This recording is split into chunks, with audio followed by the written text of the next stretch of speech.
this siege that is organized by a few states. One is China, and the other is Qatar. And they're organizing an attack on Israel, legitimacy. Netanyahu is not exactly known for being a truthful speaker anyway. And let's look at what Netanyahu has said. And it actually fits the American narrative right now that China is their enemy. China is nobody's enemy.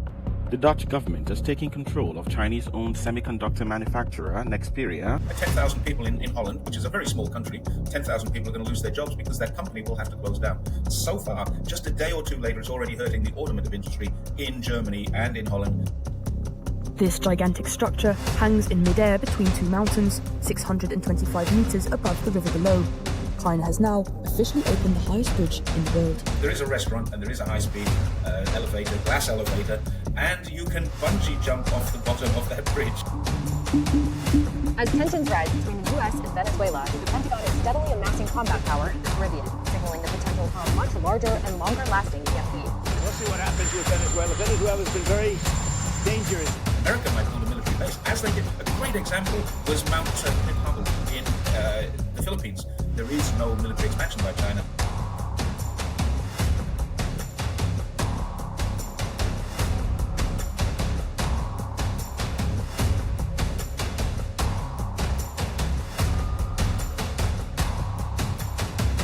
We still don't know what the two Christophers actually did. UK media is strongly controlled by American influences, and American influences want China to be the enemy. China has never, ever been a threat to the United Kingdom. Hi everyone, thank you for being here. Today's guest is Jerry Gray. This is Jerry's second appearance on this channel. So welcome Jerry, how have you been? Thank you, Ali. I've been good. It's a little warm here, but we're getting towards the end of the year and I'm looking forward to some cooler weather. It's currently, we're late October and it's still 31 degrees here in Zhongshan.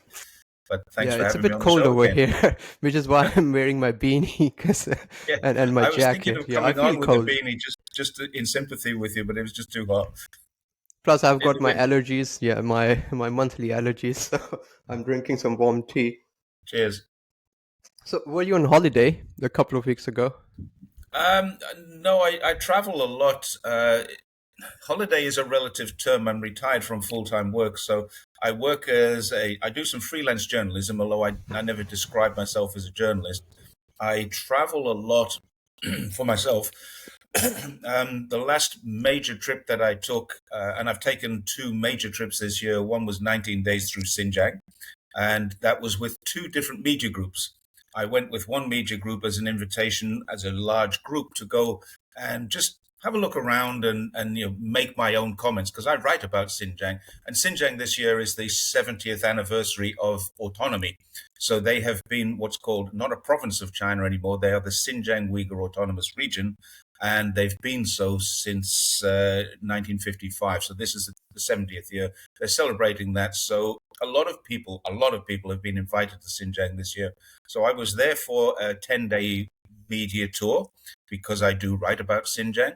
And again, you don't get paid for this. You get invited to places, you learn a lot, and you come away with a different perspective or a better perspective or a changed perspective in some cases, not always better. But in my case, I love Xinjiang. I always enjoy going there. The second part of the trip, so I was there for 19 days. I had 3 days off in the middle. And then I had 4 days working with another group. And that other group was a TV studio who wanted to film a particular aspect of Xinjiang. And I won't say too much because there's a video coming out about it. And I was kind of the host of it. And I again, don't get paid for this. It's something you just do because you want to learn a little bit about this very mysterious land of Xinjiang. And it really is mysterious. I've been there 6 times and I'll probably go there 6 more times in the next few years. I love the place. So I was there for making a video, and then I was there as a media tour. And before that, I did a bike ride from Zhongshan, where I live now, which is very close. If anyone knows the geography of China, I live very, very close to Macau. I'm on the opposite side of the river to Hong Kong, and I live very close to Macau, about 45 kilometers from the border of Zhuhai, the city, and Macau. And I cycled from here to Inner Mongolia, which is quite a long way north. So that's about a 2,800 kilometer bike ride, which took a little less than About 6 weeks, a little less than 6 weeks, 5 weeks.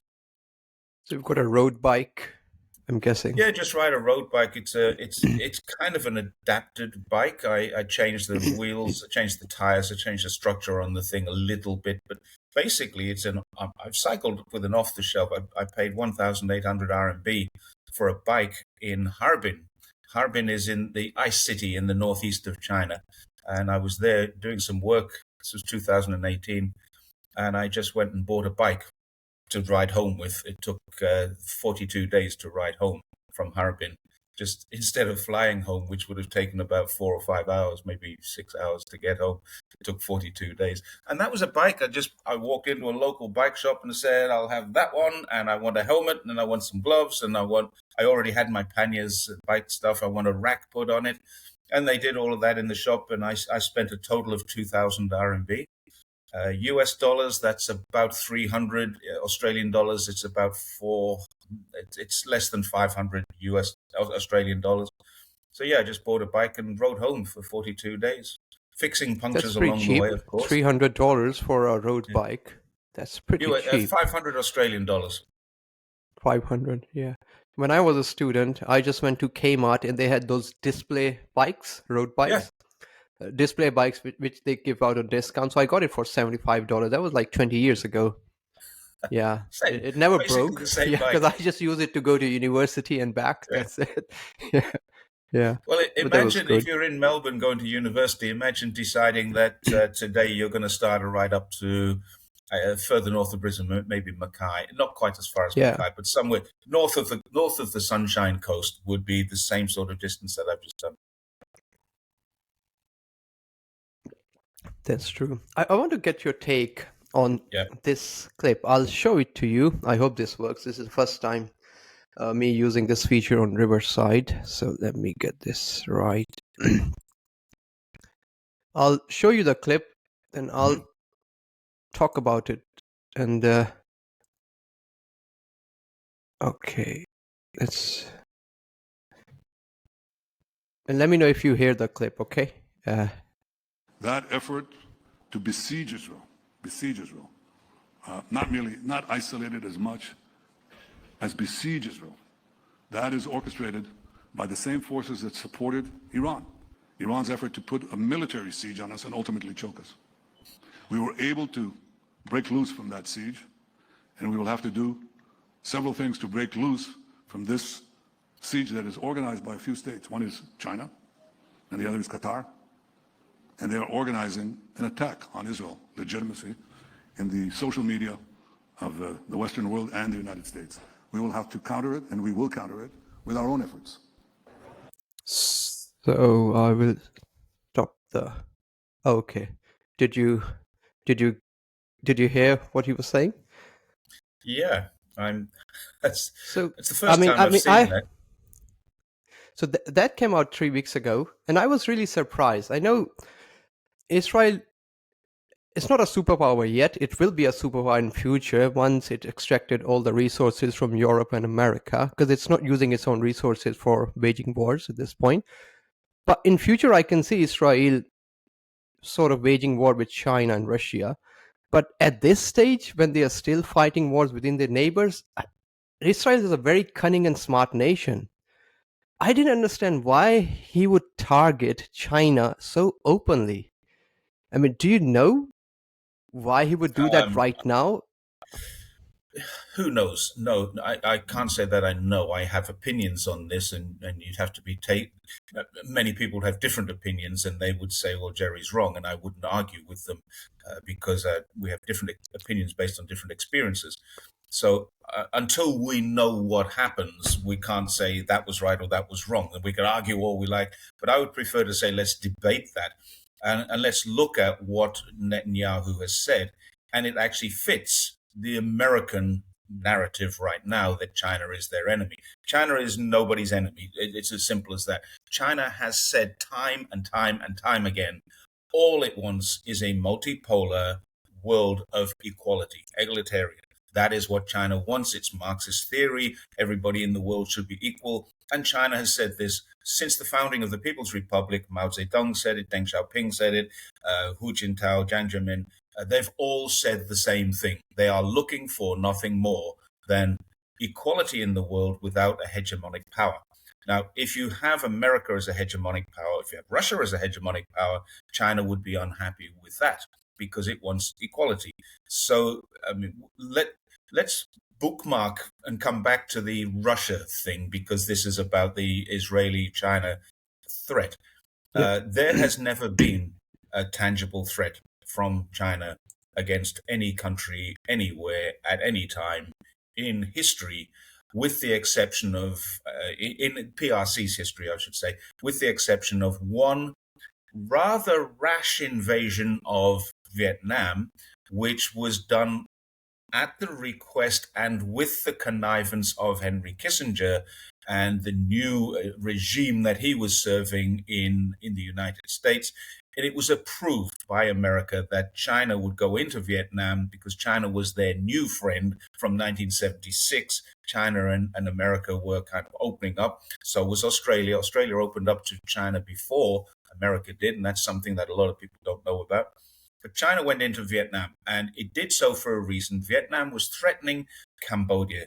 It looked like China was supporting Pol Pot, but they weren't. What they were supporting was regional stability, their own borders. Cambodia and Laos have borders with China. Thailand doesn't. But what China could see happening was the newly strengthened Vietnamese military were going to go into Cambodia.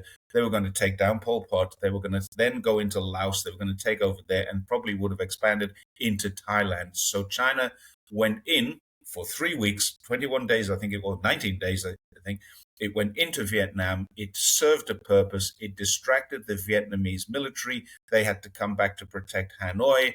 Then Pol Pot fell a year later. 1980, Pol Pot fell. So China achieved its goals of keeping regional stability by doing this. There was no thought of an occupation. There was a military invasion which lasted less than 3 weeks, and then it was all done. It was over, and China came out. That's the only time in the People's Republic of China's history that they have threatened another country. Now, people would argue, but what about Korea? They went into Korea. Yes, they did, but they were protecting their own borders against American aggression. America and NATO were, and it now transpires quite illegally, using a United Nations approval based on a false flag. America and its NATO allies were illegally in South Korea fighting North Korea, and China defended its own northern border, eastern border against incursion. And I mean, there's no question about it that China was defending itself at that time. It defended itself in Vietnam against American aggression. It defended itself in Korea. It did nothing that threatened any other country and never has done. So for Netanyahu to say that China is threatening to invade, attack, whatever, his words are that China is threatening, I would say, show us the proof. Show us some evidence. Show us where you have that information. And the answer is no one has ever shown any information of that sort.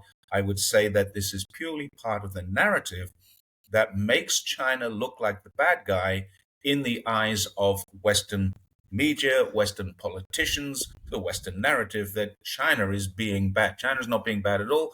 It's being extremely aggressive right now. It's being extremely defensively aggressive, but it has never. China has not attacked. China has not even threatened a single supporter of US sanctions. If there is such a thing, I'm not even sure there is.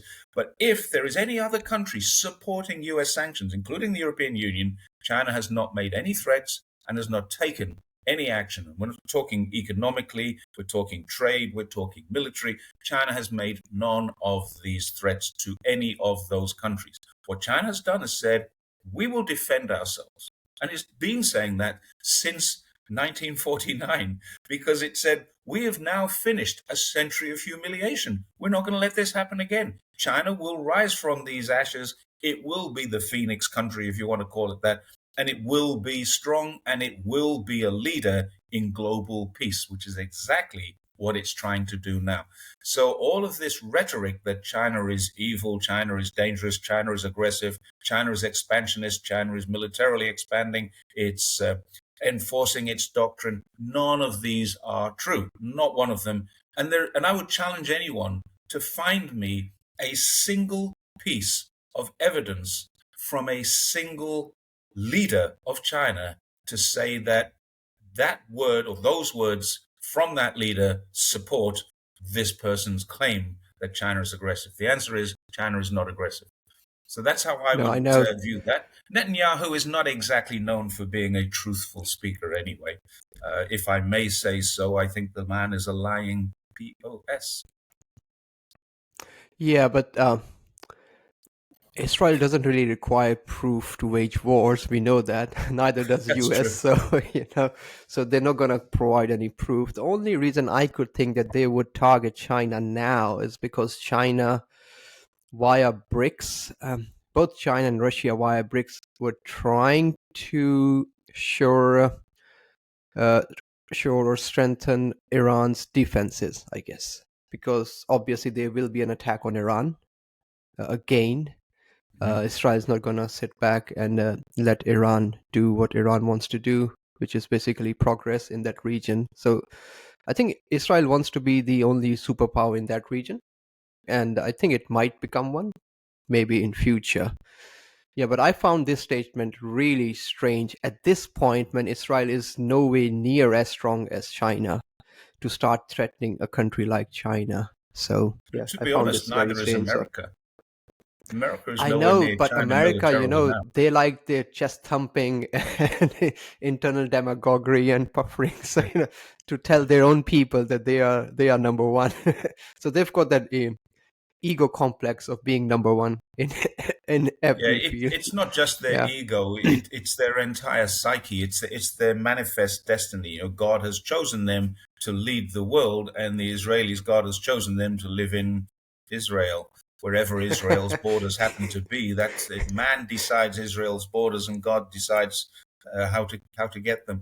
I mean, we're basically, I've made a couple of videos about this. Religion is literally the cause of most of the wars, and let's make no bones about it. The attack on Iran is religious based. The attacks on Gaza, the attacks on Syria, the Golan Heights, all of these are religious based. Jewish people, Zionists, not all Jewish people, Zionists want more territory. More territory comes from this, and they use the excuse of defending. If they were defending their borders, they'd have an incredibly strong wall built around their country, and it would all be peaceful.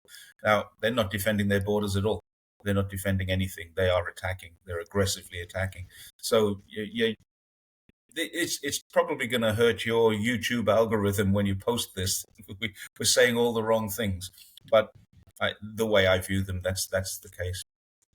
Yeah, Israel's borders keep on changing every year, so you don't really know where Israel starts and where Israel ends. Even China in the United Nations, China's stated position is that Israel needs to go back to pre-1967 borders, and there should be a two-state solution. Now, given what's happened, I think the two-state solution is completely gone now. I don't think it's going to be possible. But I mean, it would be possible, but would only be possible if Israel. And you say you think Israel will become a superpower. I don't. I personally don't. I actually hope they don't, because they're demonstrably evil.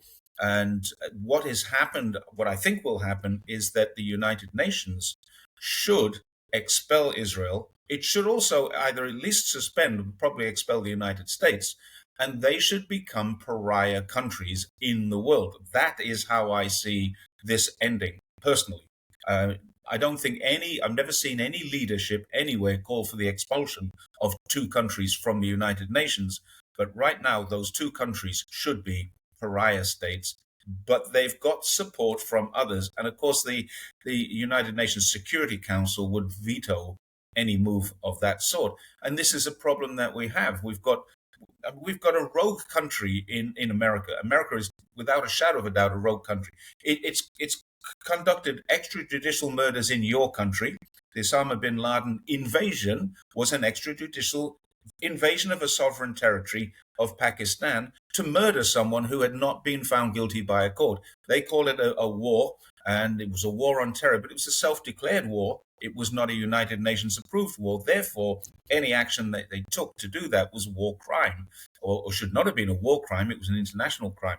They've done it. They're doing it right now with Venezuela. They've done it in many other countries as well. Soleimani was another example. They go to another country and they murder people, and that is illegal under international law. Then they say, well, we don't apply that international law. We apply American law. American law says these guys are guilty, but American law doesn't. The Constitution has amendment, the Fifth Amendment, I think it is, where due process is required before you can take judicial action. And judicial action means execution. So you have to say these people haven't had due process. So they're breaking their own laws, they're breaking United Nations charters, they're breaking international laws, and they're doing so with impunity. And Israel are the same.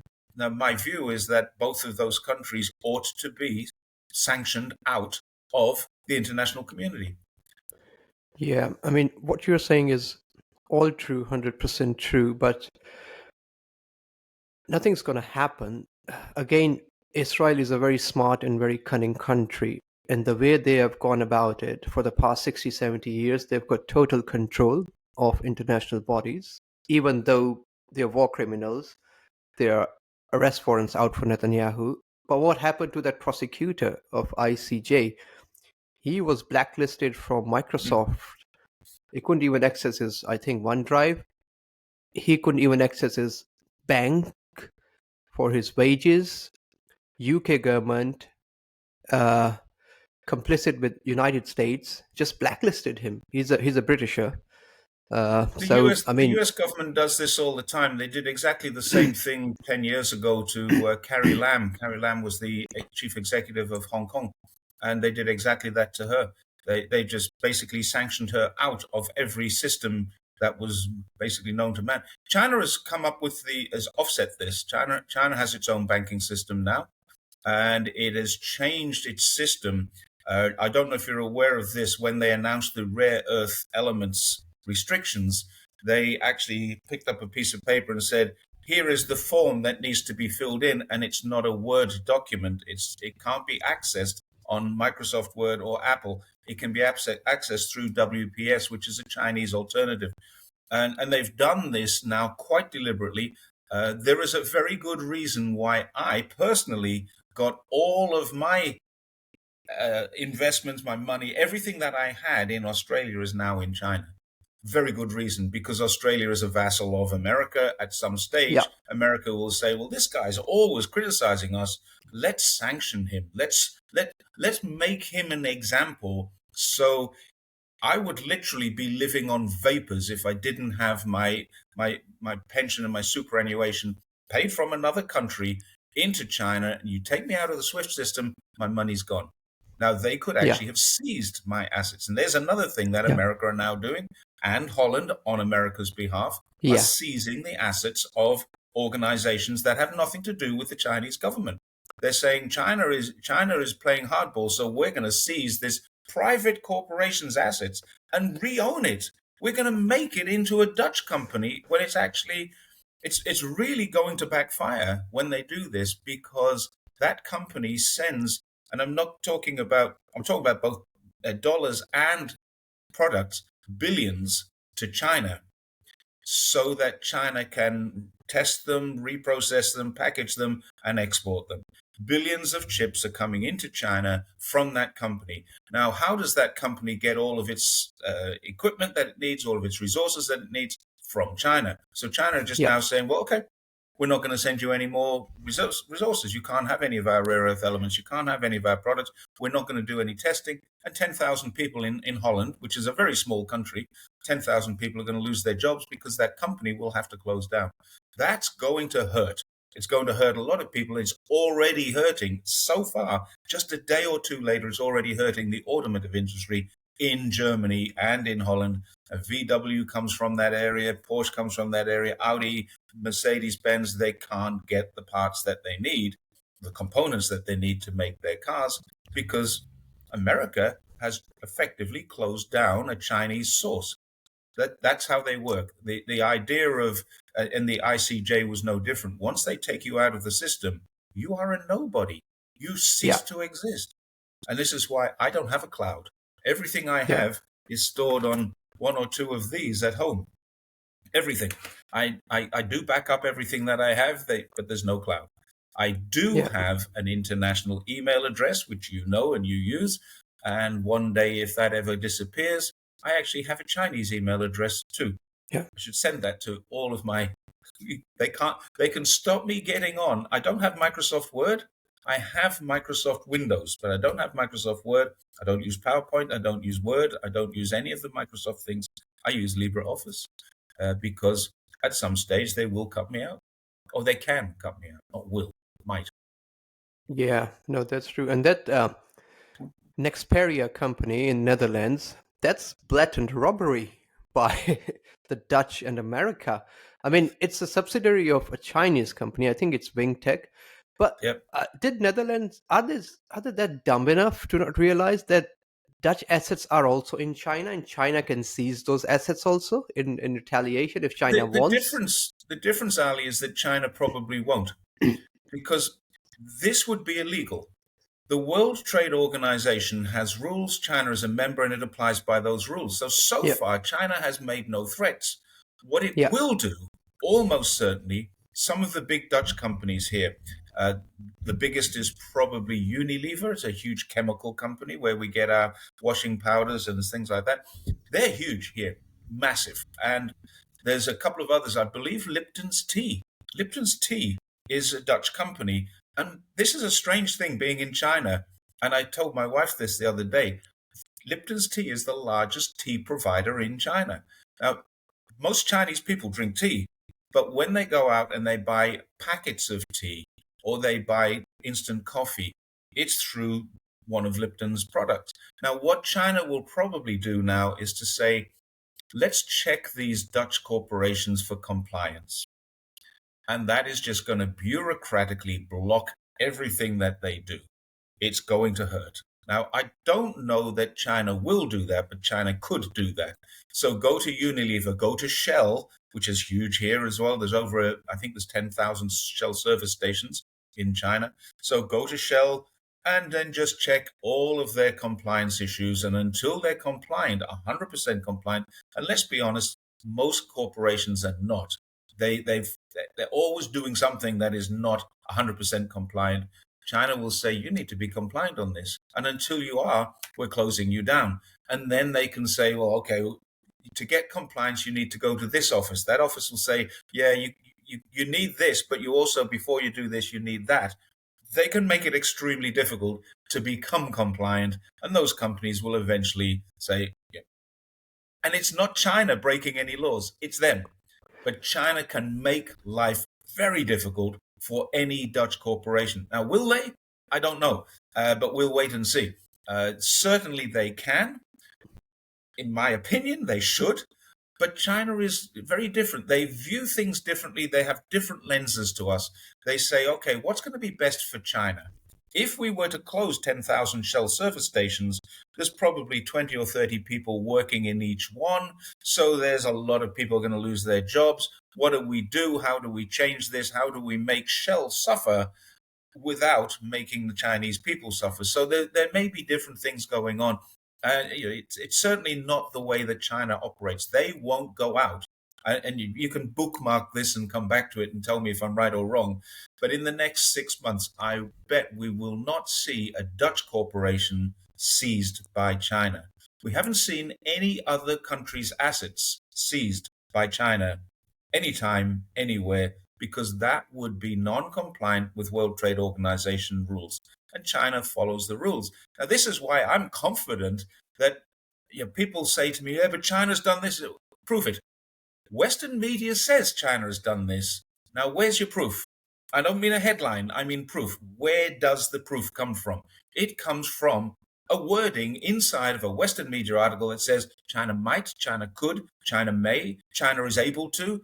All of these are true. China could, China might. But will China? Does China? And the answer, generally speaking, is no. In fact, not generally, every time. I've been able to prove people wrong thousands of times on this. Okay, you said that, but where's your proof? And they show me an article. I said, no, it says in here that they could, or they might, or they may, or they have the ability to. It doesn't say that they're going to, or they have done so. It says, interpreting what one Chinese government official has said, interpreting as government policy. It's not government policy at all. So what China might do, what China could do, and what China does do are very different things usually. Yeah, that's true. China has been an adult in the room so far. But yeah, I mean, I consider this thievery, stealing other countries' resources, and there was very little news in the Dutch media. Even if you try to find it on Google or Bing, there's very little in the newspapers in the Dutch media about this. So not many people knew, but now they're coming to know about it because obviously their job losses of 10,000 to 15,000 people. They were dependent on this Nexperia company. The interesting thing is the reason it's hitting the news now is because China has said, well, in that case, we're not going to be sending rare earth elements to that Chinese corporation, nor are we going to be servicing their needs because now they're not a Chinese corporation. We're not going to do the job that we've been doing with this Chinese corporation for many years. Now they're saying, look at China being aggressive. Well, what's China done? China has just simply said, well, we no longer own this property, so we're not going to pay the service fees for it. You can do that. That's how it works. So if you want to take over one of China's assets, you take over China's risks and liabilities with it. So the Dutch corporation now has to pay China to do things that China was doing with that corporation. It was part of their business strategy. Now it's not. It's going to become an additional fee. It's going to become a fee for service which China can set. China is quite right to do so. So what are they going to do? Where are they going to get their chips tested? Where are they going to have their chips packaged? Where are they going to get the resources to make their chips? Because China is no longer part of that corporation's business strategy. Yeah. That's not China being that aggressive. Tells me, I agree. And that tells me that, I mean, I know Dutch people are not that dumb to act on it rashly and then not realize what the consequences would be, but they were pressured by United States. But again, they could have said no. I mean, surely they would have known the consequences of that happening. Dutch, it may not be the Dutch facing the Chinese consequences, because when you think about what happened, Philips is a Dutch company as well. They're huge in China. Philips what's it, AMSL, I think it's called, the huge TSML. manufacturer of chips. Now, they're all using American technology. What happens with American patented technology when America says, if you don't comply with what we want you to do, we are going to withdraw the rights to use our technology? Now, that puts them in a very difficult position, because the moment they say, no, that would be against World Trade Organization rules, America doesn't care. America will just say, that's not our problem, your problem. You have to comply with what we want you to comply with, or the consequences will be, we'll put you out of business. And they will. They'll put them out of business, and then companies like BlackRock will go in and then fire sale buy them. So they become American corporations. This is how the Americans work. This is their strategy. It's a strategy of denial. We stop you from doing something, and their current Deputy Secretary of Defense wrote the book, Strategy of Denial. They will say, we're not going to give you something that you absolutely need unless you do something that we want. And that thing that we want is going to destroy the business that you have that we can destroy for you. You're rock and a hard place scenario here. There is no choice for the Dutch. It's probably not the Dutch being bad. It's the Dutch will be on the phone to their Chinese counterparts saying, we don't have a choice. How do we get out of this? What can we do? And there is really no way around this without divesting yourselves of the corporation that you're running and changing its entire structure. I know someone who's had to do that here. Divested himself of his corporation, changed the entire business structure, and the business is now operating again. But he has had to effectively retire from a business that he owned. He owned a business, and the US government sanctioned him. I know this has happened. I know this personally. I've got a friend it's happened to. So you have to, and he was lucky in a sense that his business was small. It had less than 300 employees. You're talking about a business with 100,000 employees around the world. It's not easy. And now they don't even have a Chinese CEO to manage that restructure. They have a Dutch CEO. Phew. Yeah, it's pretty tough times. It is. It is. Anyway, hope it gets resolved soon. Doesn't become like the Huawei case where I think, what was her name, Miss Feng? She got Wen arrested in Mengzhou. Canada. Yeah, Yeah, Wen that Mengzhou was was. really bad. I mean, out of the blue. And there was a lot of so the way they did it was very clever and cunning.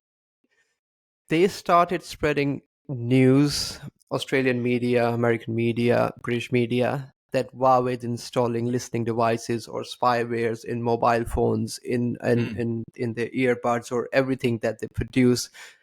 There were huge news articles in the media over here, on the television as well. So they did it very smartly. They spread the propaganda while they were arresting her. So I found it really strange that they would Yeah, just do it the out of the fact blue. is, it's, Yeah, to this day, no one has ever proven there is a backdoor into correct. Huawei. No one's ever found that backdoor. Yeah. And I mean, the Meng Wanzhou case was slightly different. They were talking about her selling. She created a PowerPoint, and in the PowerPoint there was some information that they were dealing with Iran, and so therefore Huawei was responsible for sanction busting. So it's a little more complicated than that, but that's effectively what caused that arrest. And it was done through HSBC, which is a British banking corporation. Huawei's bank used to be Huawei's bank in Hong Kong, and it was done through them.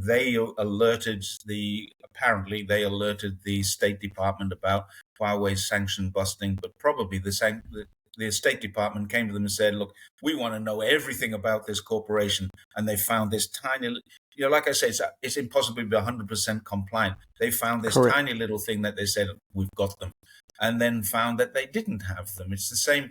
I mean, if you want to talk about it, the two Christophers, I just made a video about the two Christophers in the I UK. was gonna talk about that. Exactly I've the got a same slide thing. on it. Yeah. Right. Well, it's exactly I've the got a same video thing. to They show you on found that. something that they feel was an offense, an affront, not an offense, an affront to British security. And America found something that was an affront to American security, but there was no actual offense. They didn't create any offense. We still don't know what the two Christophers actually did, but whatever they did was offensive, but not an offense.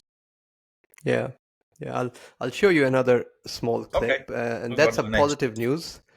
But I want to get your take on it as well. I will go.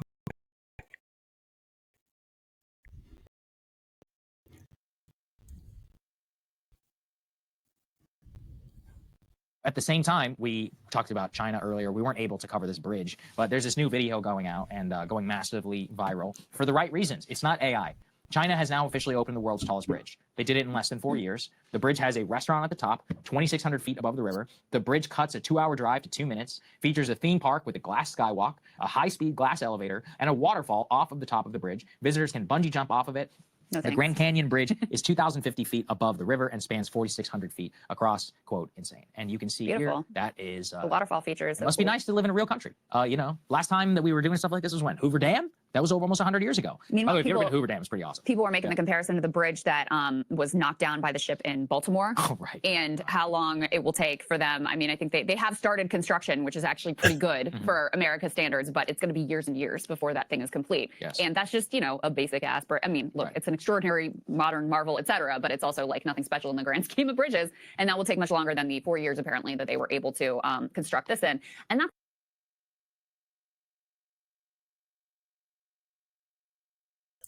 Is her name really Crystal Ball?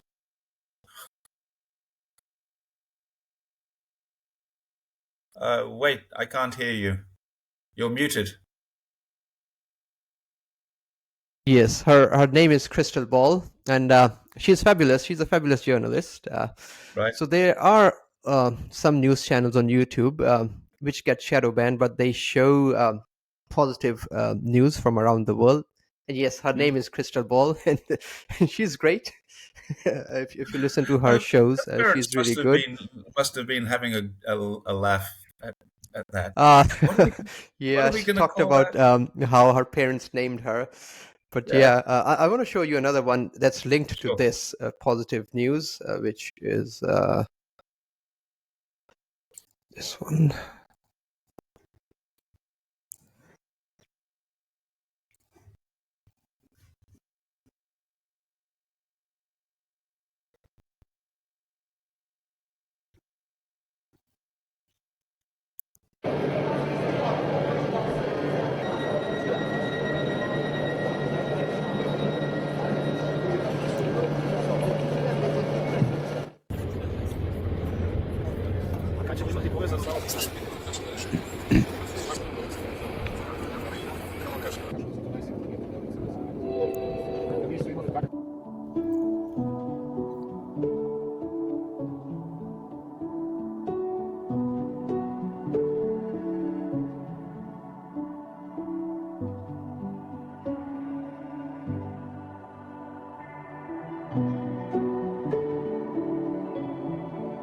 Benefiti izgradnjom pruge, benefiti su razni i možemo ih nabrajati do prilično dugo. Za stanovnike, za kvalitet zemlje, za lakšu gradnju, za sve što je ono običnom čovjeku potrebno, to nam je na dnevnom redu kao benefit.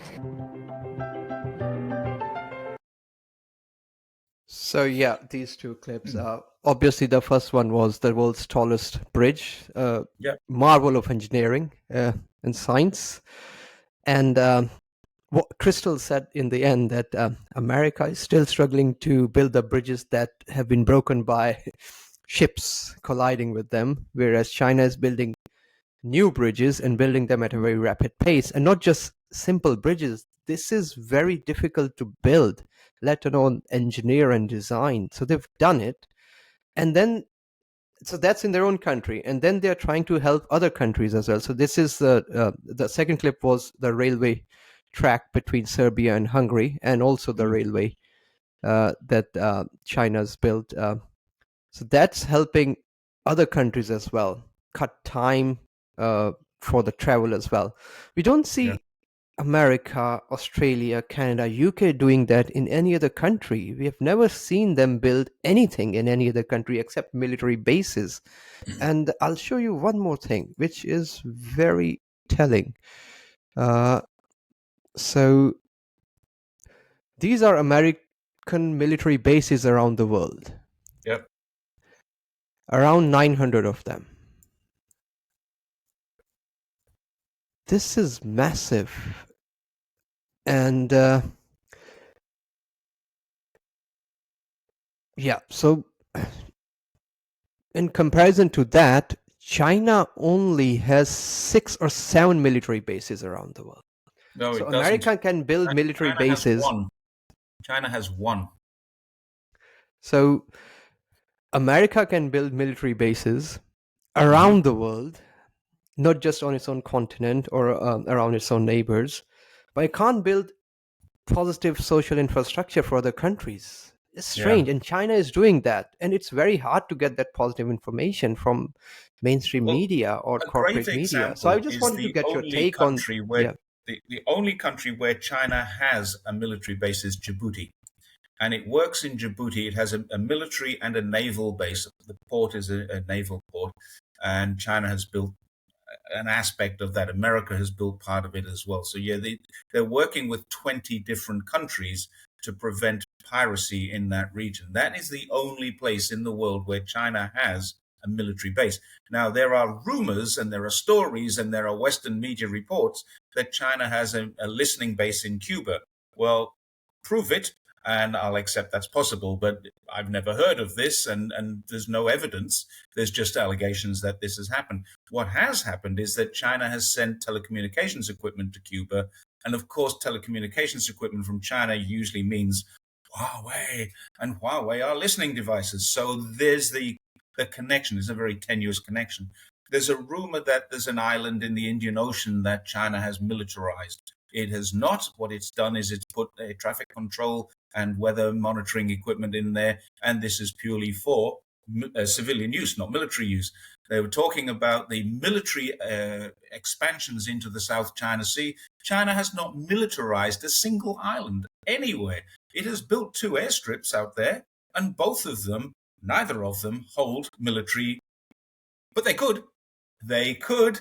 And that's another one. Gwadar Port in your own country is another example. The port of Gwadar could be used by Chinese military. Could, but isn't. So if they are the 6 that you're talking about, 5 of them are, well, 3 of them are just not true at all.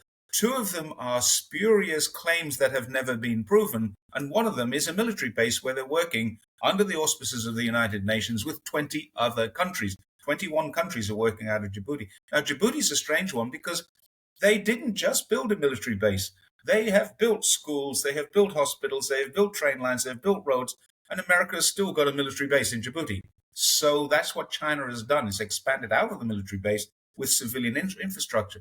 Then you get people coming along and saying, well, look, China is doing this just to make friends. Oh, yes. Wouldn't it be better to build you a hospital and become your friends than build you a military encampment and become your oppressors, which is what America has been doing? Now, they say, oh, we're protecting their assets. No, they're not. They're protecting their own interests, their own assets. They're not protecting Djibouti's assets at all. And neither is China. China is there to protect Chinese shipping through the Horn of Africa where it was in danger. There's no ifs, buts, or maybes about that. China is quite clear. We're there to protect Chinese assets. It's the only place in the world where China has sent military to protect Chinese assets. But they're not just protecting China's, they're protecting the world's assets. Now, that's the difference. America are in 800 bases around the world in 150 countries, I think, but none of them are there to protect that country's or global assets. They are there to protect American national interests or national security. So they're there to protect America's interests. They're not there to protect China's. So that's the difference. Military expansion is very, very different in China. There was an African leader not that long ago made a great point about this. He said, every time, I mean, there's a couple of these. One of them is the point where he said, every time the West come here, we got Bibles and lost land. And every time China comes here, we get infrastructure. And someone says, yeah, but at what cost? And here comes the lecture, the lecture that was given to us. We get lectures and we get Bibles and we get land stolen. And so that was one thing. But there was another one that said, every time China builds an infrastructure, it doesn't matter what happens in the relationship between us and China. The infrastructure's still there. They build a hospital. They don't take it away when they leave. The hospital remains.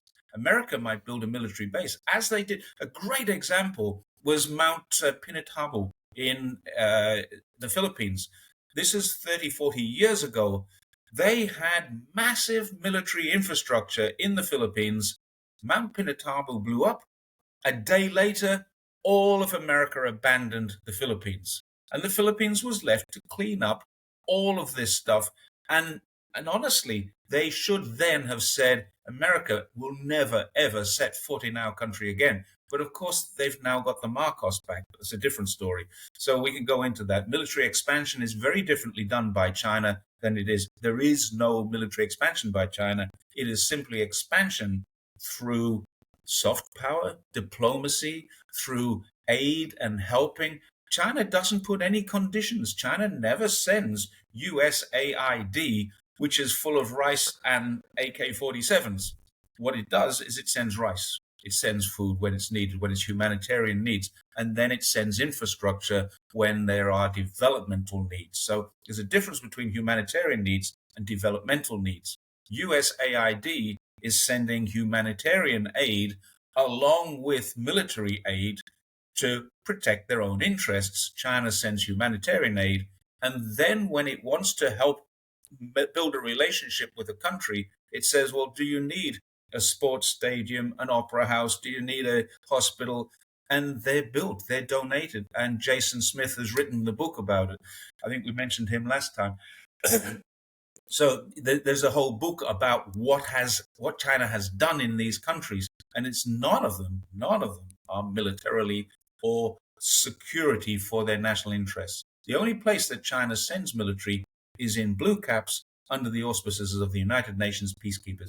China is the largest contributor to United Nations peacekeeping forces in the world by a long, long way, which is appropriate because they have the biggest army by a long, long way, pretty much the biggest army. Let's go back to your bridges. The first, Crystal Ball's comment, the bridges.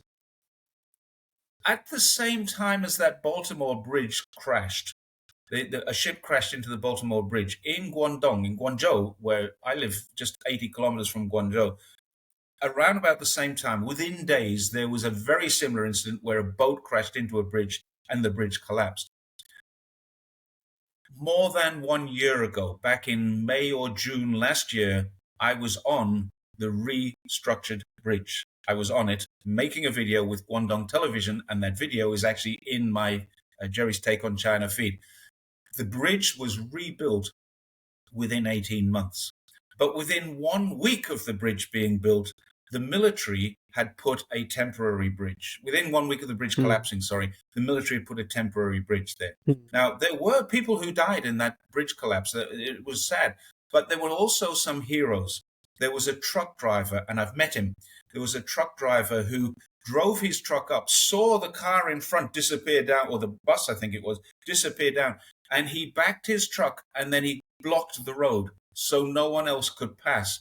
And then he got out of his truck because, of course, in China, as soon as there's a roadblock, motorbikes get up on the footpath and go past it. Yeah. And he got out of his truck, and his son, no. So he and another motorbike rider stopped everyone from going over there.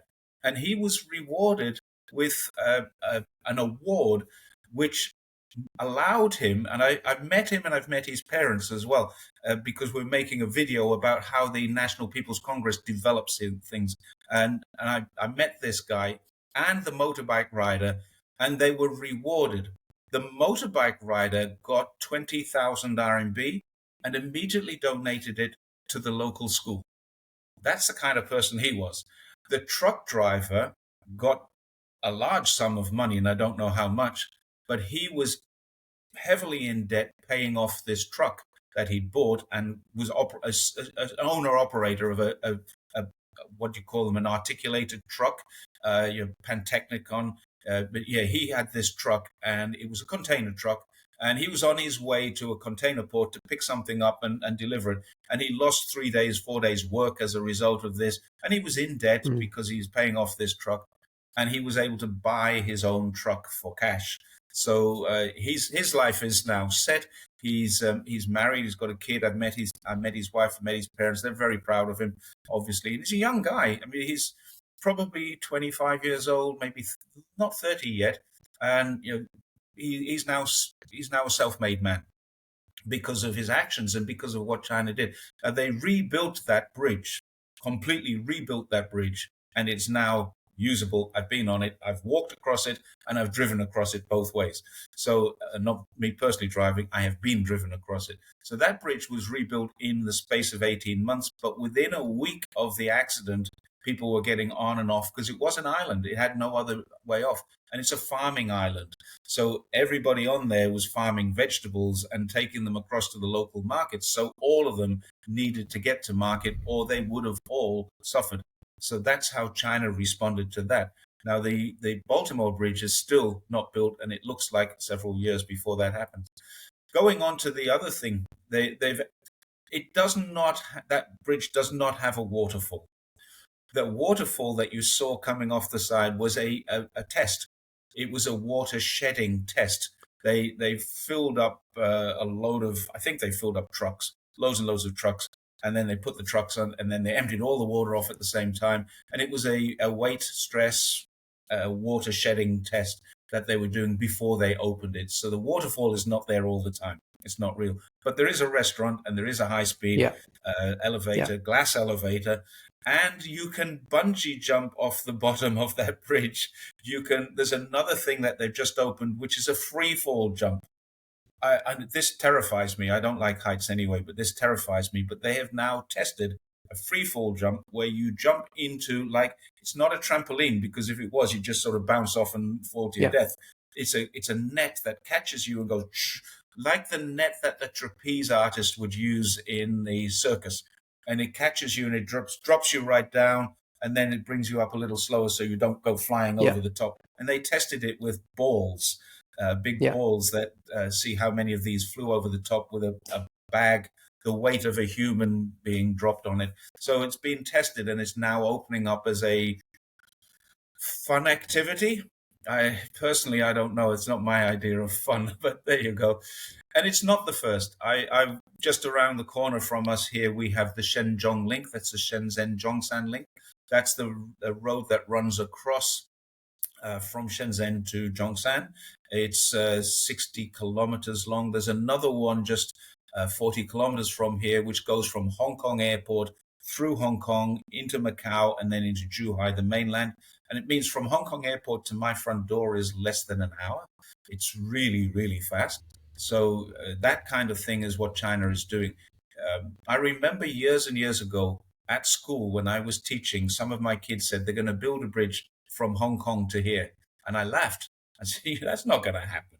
And I went at the lunchtime, I went back to the staff room and I pulled out a map of Guangdong and I showed them how long this bridge has to be. I think it's almost 70 kilometers long and it's across the opening of the Pearl River Delta. And there are now 2 of them and they're building a 3rd. So yeah, I was wrong. My students were right. China is constantly defying the odds in terms of its bridge building. And we keep getting talked about, you get the people who criticize China talking about the tofu construction. They're building these bridges and high-speed trains are rattling across them and slow-speed trains are rattling across some of them. These are huge infrastructure projects and there hasn't been a train accident in many, many years. Yeah, and there's no high-speed rail in America. So, there you go. You can't really compare the infrastructure. Let's go back to the Serbian one, because that's an interesting thing. Politically, this is an interesting thing. Hungary is part of the European Union, and Hungary is on the outer of the European Union. The European Union are talking about expelling Hungary from the European Union because they don't like the fact that Viktor Orbán, the leader of Hungary, has been elected, I think 3 times now, and each time on a bigger majority. So socialism has taken over this country that is part of the European Union, and so Viktor Orbán is supportive of Russia. He supports the non-NATO proliferation, non-NATO expansion, what Russia supports. He's not supporting Russia's invasion into Ukraine, and neither do I, to be quite honest, but that's a different story. I do support Russia's actions, but not the actions of marching into a sovereign country. That's another story. But Viktor Orbán is definitely on the outer with the European Union and, of course, the United States. And Vučić, I'm not sure how to pronounce that in Serbia.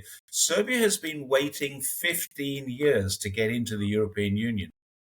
15 years. Now, these 2 countries, Serbia and Hungary, are very close to China. So that's not going to be very good for the European Union. What is happening there is we're seeing a balkanization, if I can use that word, of the European Union. They are eventually going to kick out Serbia. And these 2 countries, Serbia and Hungary, would be much better dealing with the Eurasian Economic Union rather than the European Union because they are more like-minded. They're more like-minded with the Eastern Europeans rather than the Western Europeans. So I would suggest that probably we're going to see Hungary and Serbia break away from the European Union and form an alliance with the Eurasian Economic Union, which very recently, less than a year ago, made Iran a free trade partner of the Eurasian Economic Union. So you can see how this kind of fracturing is happening now in Eastern Europe rather than in Western Europe. Western Europe seems to be quite cohesively pro-American, at least the European Commission is. I'm not sure about the European Union, the Parliament and the people, but the European Commission is very pro-American, anti-Russian, anti-China, and the people I'm not so certain about. I think they would like to see more cooperation. Certainly the European Parliament seems to be less Americanized. No, that's true. I talked to Jason Smith yesterday. I'll put the conversation today on YouTube on my channel. But he was also talking about the same things, that America builds military bases, whereas China builds hospitals, schools, and infrastructure that help society. And we see it go into Africa, build railway tracks, bridges that can cut time for travel between 2 different cities so that trade can take place. So it basically helps the local economy as well. Obviously, there's an inherent interest of protecting Chinese investment as well over there. But it's a good thing. You're not expanding your military bases. You're growing through trade. So Mm. why can't America do it? I don't really understand. Mainly because in their nature, they don't like to help. They just want to extract and grow in that way. I mean, America has maybe the a imperialist history of mindset. Yeah. exploitation. It's exploitation. America's Yeah. history, Yeah.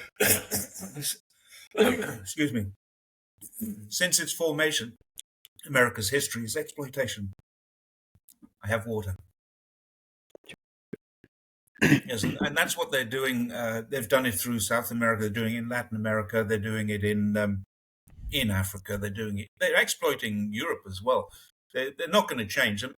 When the Second World War ended, Britain was in massive debt to the United States. Massive debt. Yeah. The Lend-Lease program. And they begged and they pleaded and they sent everybody across to negotiate to try and get better terms. And America just said, no, we're not going to give you better terms. America destroyed Britain deliberately, and Britain accepted it. They took it on the chin, stiff upper lip and all that, and they basically said, well, we have a debt and we have to pay it. We'll repay this debt. And they did. And it took most of my life before they paid it off. It was in the 2000s. I was born in 58 and Britain was still paying off the debt. I think it was 2006. It might have been 2007. They paid off the final installment of the Second World War debt. America exploited Europe. It exploited Britain. And then when it chose to do so, America pretty much funded the destruction of the European Union with Brexit. America is doing the same thing with Serbia, with Kosovo. The reason Serbia is not allowed into the European Union is because they haven't resolved the issue of Kosovo, which is an American-created issue. Again, another story, but there's lots of stories about what America are doing, and it's all based around exploitation. They were founded on exploitation. True. They were founded on genocide. They were founded on slavery, and they simply have not changed from that. Yeah, it's very difficult to change the nature of a country when you don't really have a civilization. Because America, I mean, how long its history? 200, 300 years? Yeah, so you can't really do much about it. Yeah, so, I mean, but they're lucky. They've got the country or the continent they're on has got everything. So they're lucky in that way. But how long it's going to last? Not that long. And because... So they're expanding their own military budget. So as an example, as an engineer, $1 trillion US, that's the expansion, $1 to $2 trillion expansion of the American military budget. If they put $1 trillion to good use to build houses, roads, schools in America, it's going to build around 1 to 1.5 million houses, complete with ancillary structures such as roads, parks, schools. It's going to benefit their own society, but America doesn't really care about its own citizen. That's what we feel from the outside. It cares about showing its own strength and might. So I think their priorities are very different to China's priority, where I think China, from the outside, it appears that it wants to help its own people. Obviously, it wants to grow stronger, so no one can colonize it again, but it wants to genuinely helps its own people as well, which is why the economic structure is working really well in China. Whereas in America, because of hard capitalism, everything goes up. The more money you have at the top, the more money you're going to get in future as well. Financial markets are there to extract resources from their own economy, to not benefit their own people as well. So I think that's a stark difference between how both countries think. So there was a scandal with Shein. I'm not sure if I'm pronouncing that word right. Shein company, where it invited social media people from America, I think, or from other countries as well. And then there was a backlash that Shein uses child labor or slave labor. But then nothing came out of it. There were big headlines, but no one followed up on it. So you've got. I want to know what your take on it is. There is no child labor. There is no slave labor. It's actually illegal in China. Illegal to work until you're 18. You have to be at school.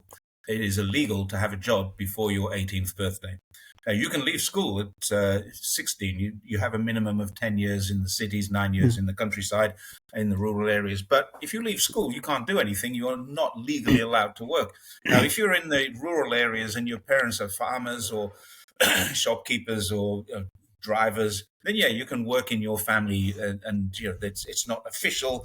You don't get the social security and stuff like that. But I've seen kids of 16, 17 working in shops here, but it's a family-owned shop. So you do get that kind of thing. But there is no such thing as slave labor, forced labor, child labor. It simply does not exist. Now, every single corporation that has come to China has been through these checks and the balances that the Chinese government has.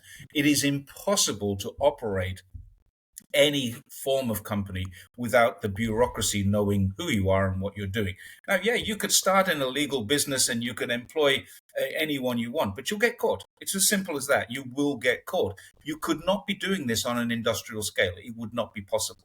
So China's laws, China's industrial relation laws, are extremely strong. And if you want, after we've finished, I can link you to China's industrial relation laws. And I can assure you, I've been into, I don't know, hundreds and hundreds of different factories for various different reasons.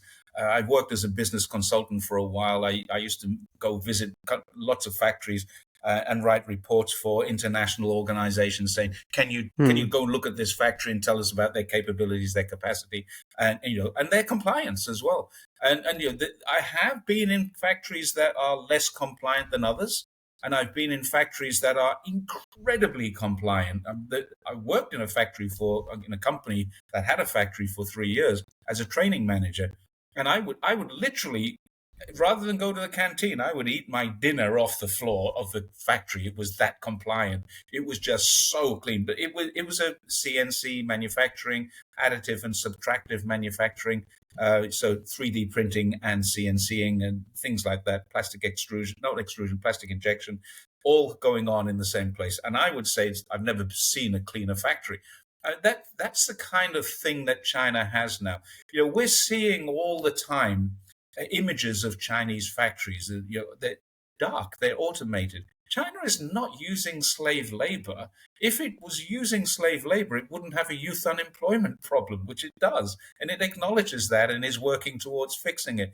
I would say every single accusation that you see pointed at China is actually an admission that somebody else is doing this. They could do that because we do. That's the way that this goes. Shein is not. I would stake my entire contents of my bank account to say that Shein has no systemic labor abuses. Now, I'm not saying there isn't a bad boss in a factory that does something evil. Yeah, of course there's going to be people like that. But I'm talking about a corporation that has a policy of labor abuses. I would guarantee and I would bet my entire bank account on the fact that Shein does not have that in its system. What it might have is one or two bad bosses, one or two people. Now, I also know, because I've been a teacher for a long time, I know of students who lie about their age to get a job.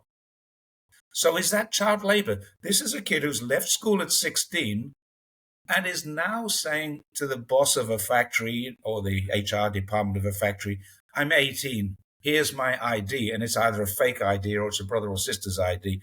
And they get a job. They're only 16. That's child labor in China. It's illegal. If it happens and the factory gets caught doing it deliberately, then the factory would be in trouble. If the factory double checks and says, no, you're not 16, you're not 18, you're only 16, then the factory will be praised for doing that work. But factories do get into trouble for employing people illegally. Yes, it happens. But I would guarantee, 100% guarantee, there is no systemic abuses in any major corporation anywhere. And I'm also talking about the Uyghurs, the forced labor, the genocide.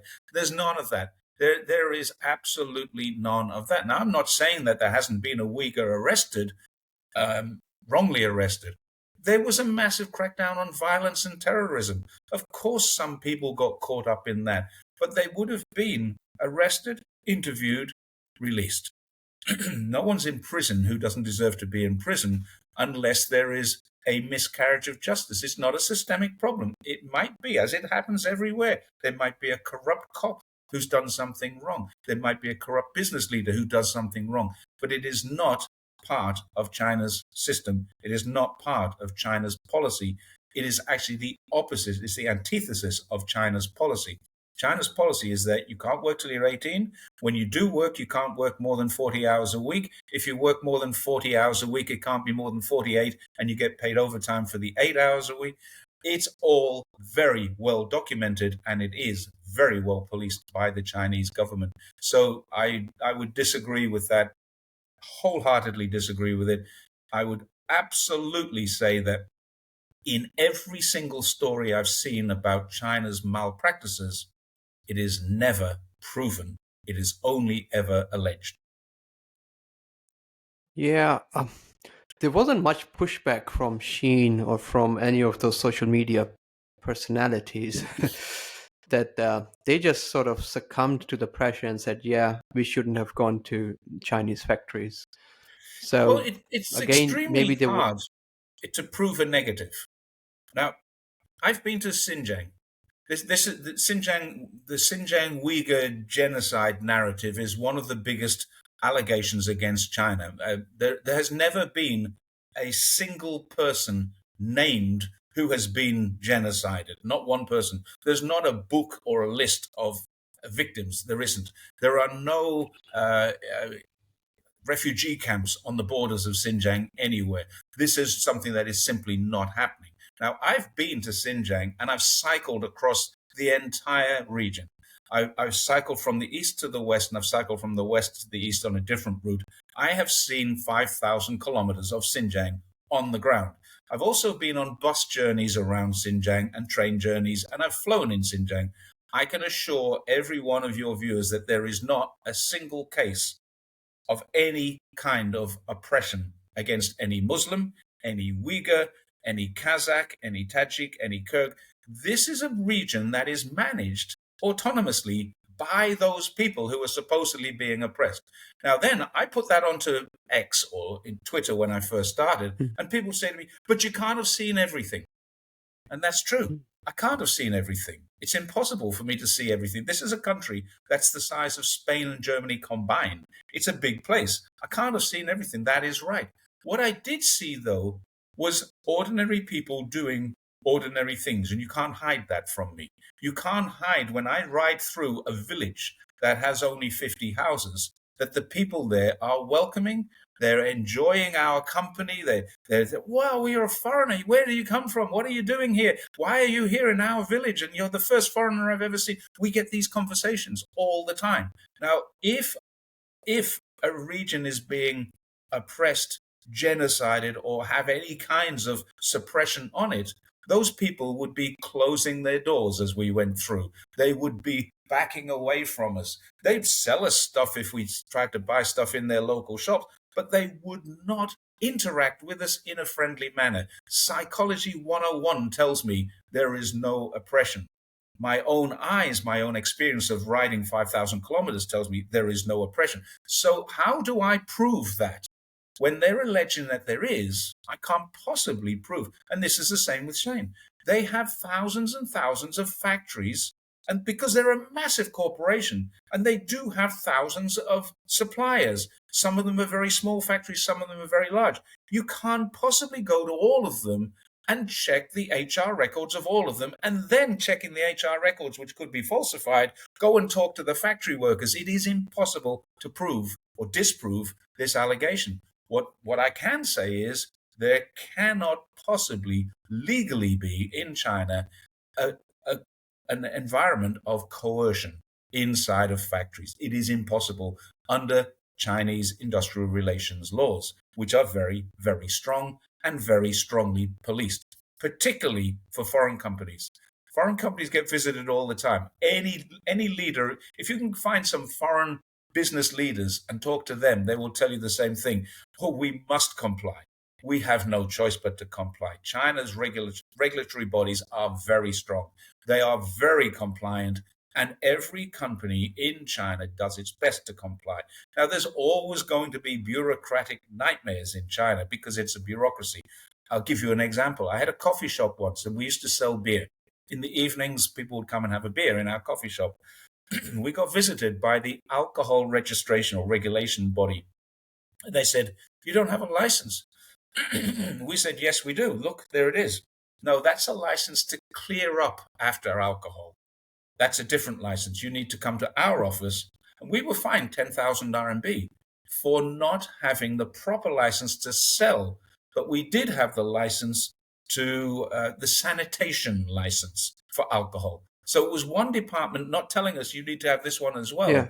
One department said you have all the, you've complied with all of the cleanup regulations, but you haven't complied with the selling regulations. Mistake on our part. We paid the penalty. It was 10,000 RMB penalty for our business. We don't have that business anymore. It was a long, long time, more than 10 years ago, 15 years ago. We had this coffee shop, and beer was the only thing we made money on. So we had to stop selling beer until this had been resolved. It took a couple of weeks. My wife, who was the nominal business owner, had to go to the government office. She had to pay the fine. And then we were allowed to sell beer. We got a license to sell beer. So it was all done. Compliance is really, really strong, but you will always find someone who hasn't complied because of some tiny little administrative error. That was our problem, is administrative error on our part. We thought we had the right license. We didn't. We got caught, paid the penalty. That's normal in China. Okay. I'll show you one last clip. This is the tale of two Chris's. That's my clip. The trial of Cash and Berry had been due to start at Woolwich Crown Court in London last Monday, but suddenly, in mid-September, the case collapsed. That was after the CPS said they were unable to proceed with the charges. Now, that was despite, according to the Times, security services and senior police officers being confident the case was a, quote, slam dunk. So why was it dropped?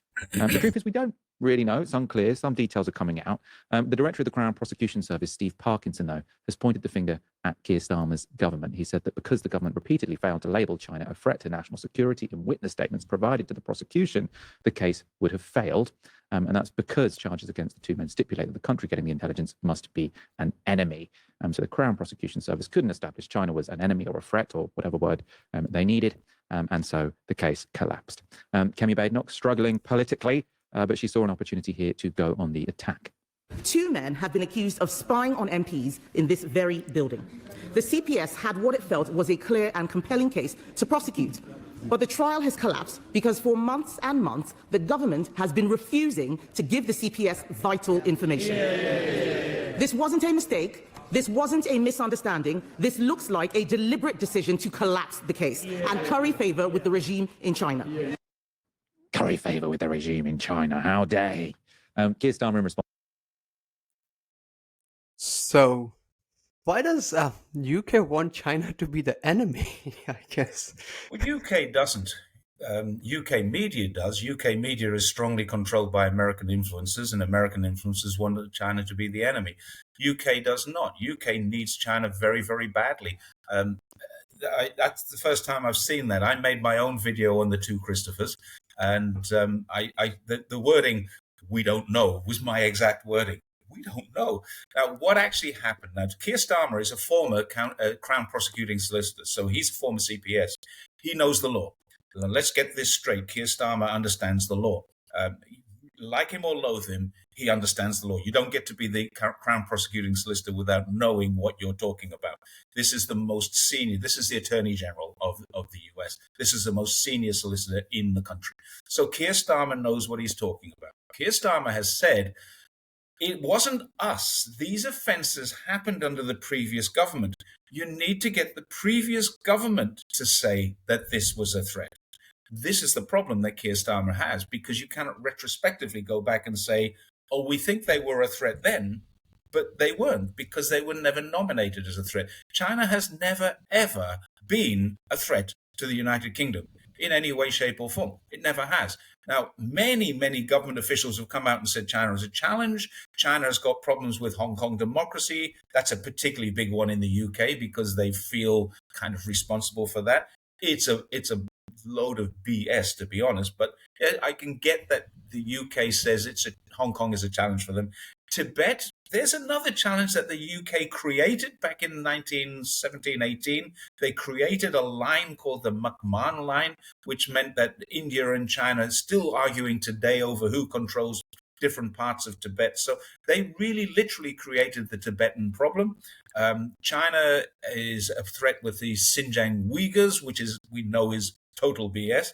And the other one is Taiwan. China is just about to invade Taiwan, which also we know is total BS because China has never threatened Taiwan with anything at all, ever. What it says is if you move away from us, if you try and separate from us, we'll defend Taiwan. We'll defend Taiwan from being taken away. That's a very different interpretation on the threat of the Taiwan invasion.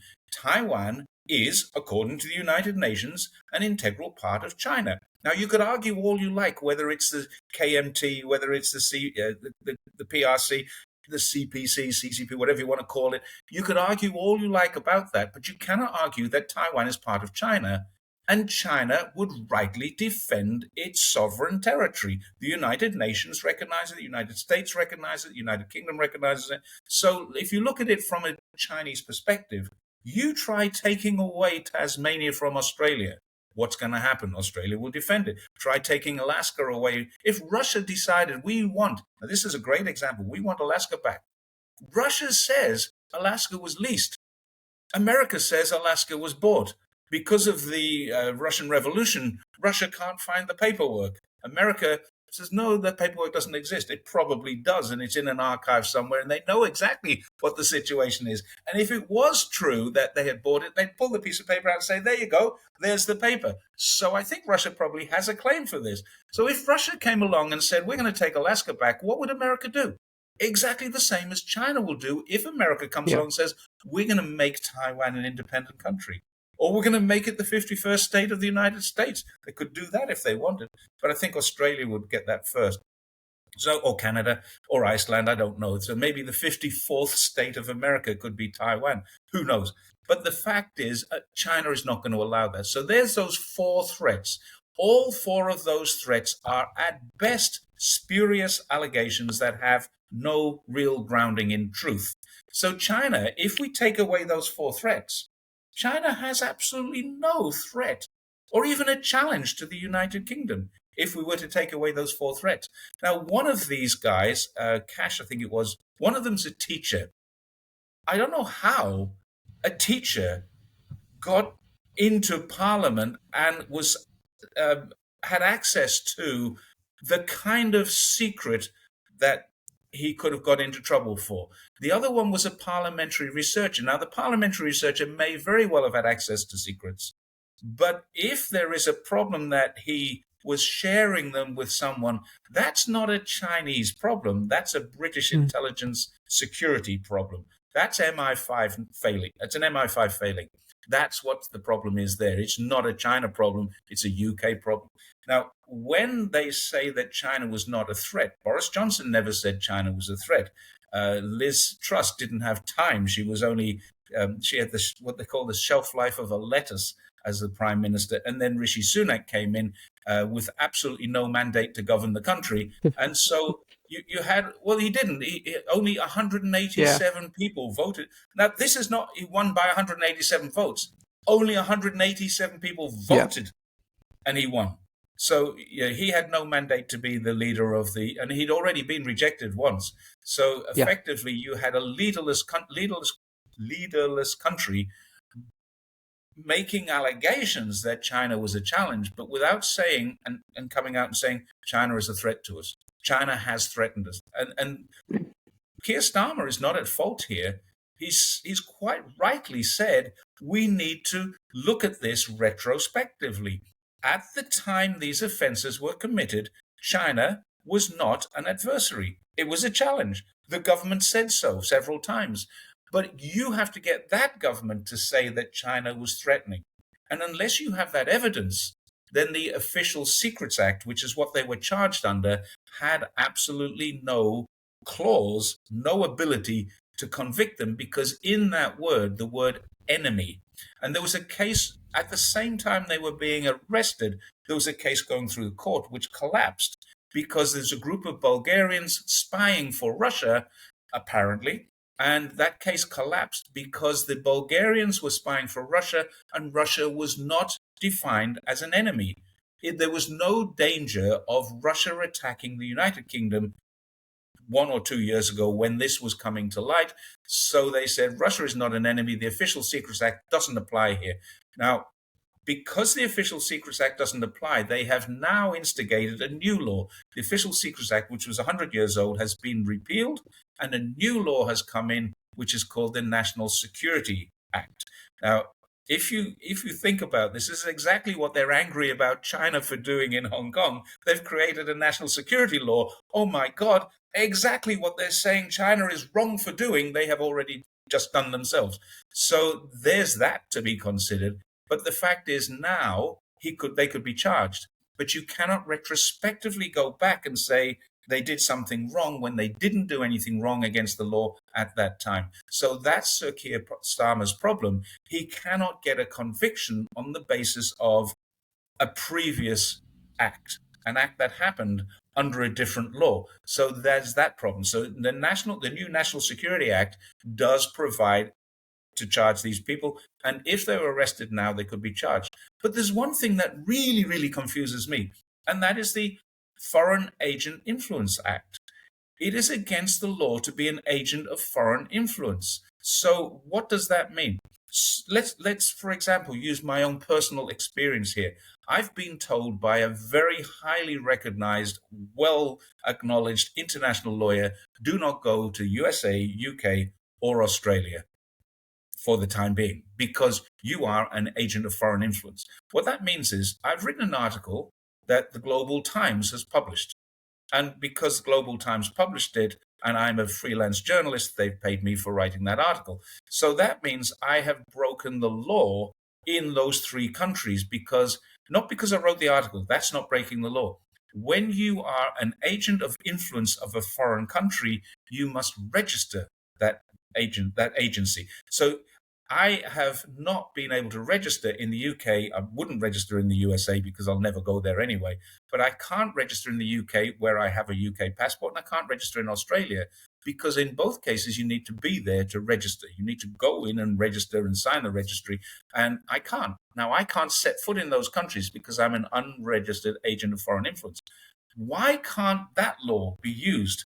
If these 2 guys got paid any money by China, then they may not be spies, but they could certainly be agents of influence. Now, if they don't have evidence for that, then surely these guys are not spies.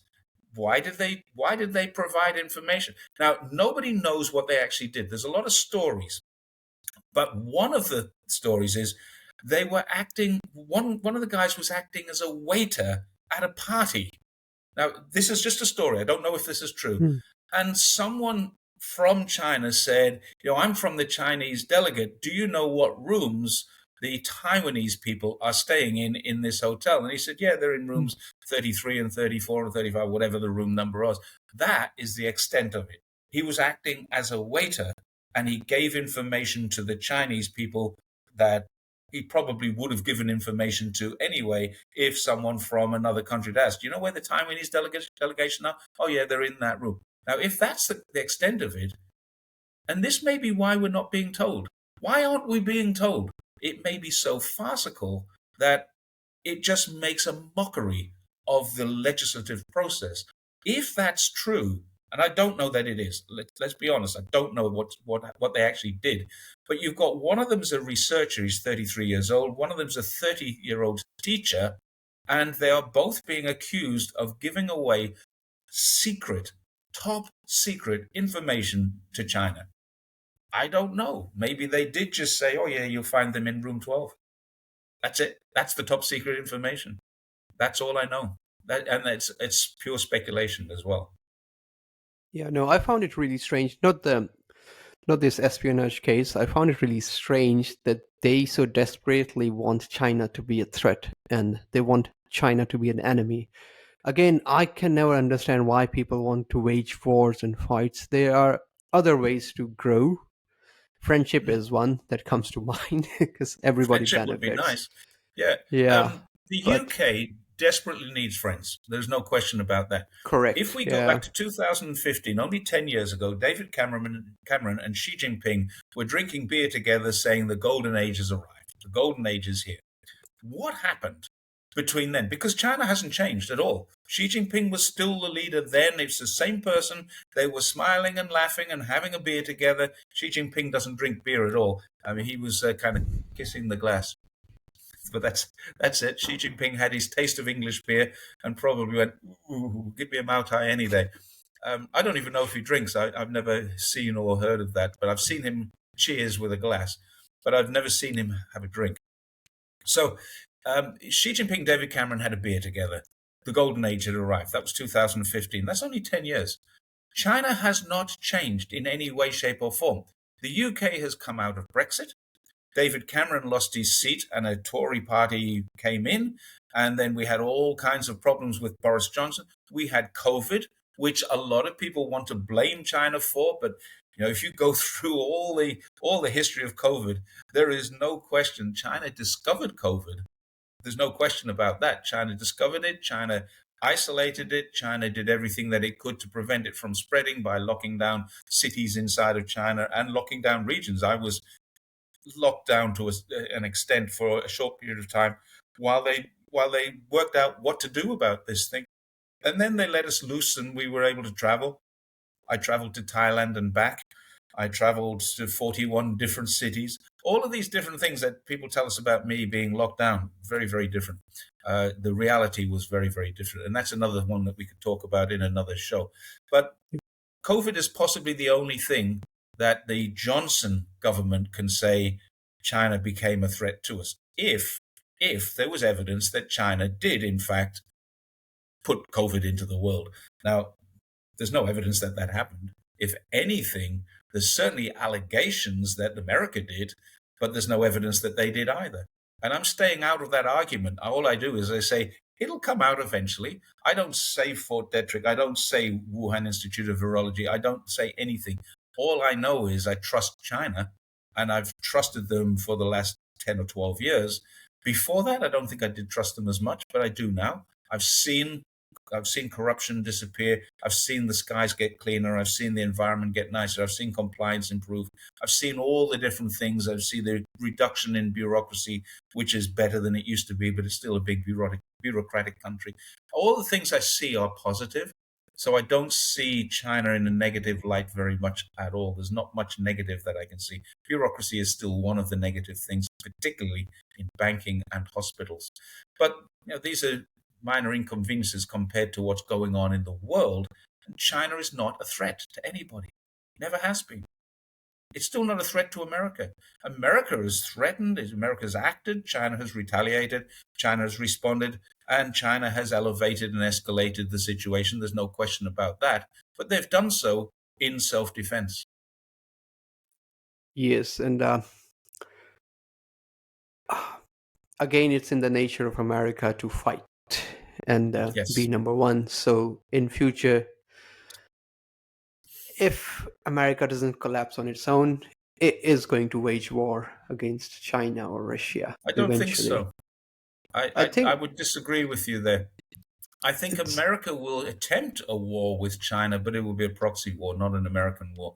America wanted a war with Russia, but it didn't want its own war. It wanted proxies in there. It would still very much like the European Union to get involved, but not NATO, because NATO brings it in. But it wants the European Union, it wants countries that are in the European Union to get involved in this war, physically involved. It wants the UK involved in it, and it will supply all the necessary moral and military support, but it won't get involved itself. The same thing will happen here in China and in Asia. But before it does that, it's going to get bogged down in Venezuela, almost certainly, because Venezuela are not going to go to roll over. Venezuela, I think, and I hope it doesn't happen. I hope we don't. I hope I don't have to come on and justify this statement, but I think Venezuela will be yet another Vietnam, Afghanistan, Iraq, something they get embroiled in that they can't get out of. It will be a nightmare for America, and it's actually America doing it. They'll need their war with Iran first, because once they take Venezuela, Venezuelan crude oil cannot be used without mixing with a light sweet crude, which is what Iran has. So Venezuela and Iran are both important to America for very different reasons. And it's got nothing to do with ideology. It's got nothing to do with Islam. It's got nothing to do with women's rights. It's got nothing to do with drug cartels. It's because Venezuela has a really heavy crude oil and Iran has a light sweet crude oil. When they mix together, they're a perfect blend. So that is why America wants those two countries. It wants their resources. It's got nothing to do with drugs, Islam, women's rights. That's true. It's got nothing to do. Yeah, that's very true. An empire does what it wants to do and comes up with excuses later, you know. So well, that's it's what it created is. the excuse. America's problem is drugs. America's internal problem, its biggest internal problem, its second biggest internal problem is drugs. Its first biggest is domestic violence. When I say domestic violence, I don't mean men beating their wives. I mean the internally domestic, as in the United States of America has a violent extremism problem.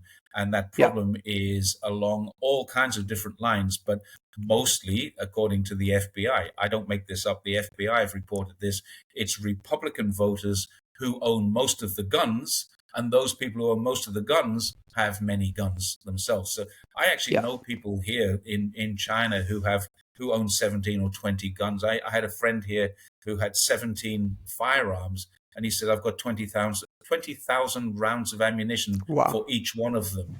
So why the hell do you need that? In case my government I'm going to rise up against my government if I need to. If you don't trust your government that much, then you really do have an internal problem. And that is their internal problem, domestic extremism. Domestic extremism is Republicans. And it's not along religious lines. It's not along any kind of ideology line. It's effectively the haves against the have-nots in America. So they have their own big problem. I can't see them winning in Venezuela. I can't see them getting away with it in Venezuela. And until they do that, they can't take Iran. And I can't see them winning in Iran. And until they take Iran, they can't challenge China. So I don't see there's a very near future for America and China to have a war. There are too many ifs along the way. I'm not saying it isn't in their plans. I'm certain it's in their plans, but I don't think it will happen. And I don't think America will go to war with China. Because the moment they do, then they will literally lose thousands, if not tens or even hundreds of thousands of young American soldiers, sailors, and airmen who are currently floating around in Asia and will be targets of immediate hypersonic strikes.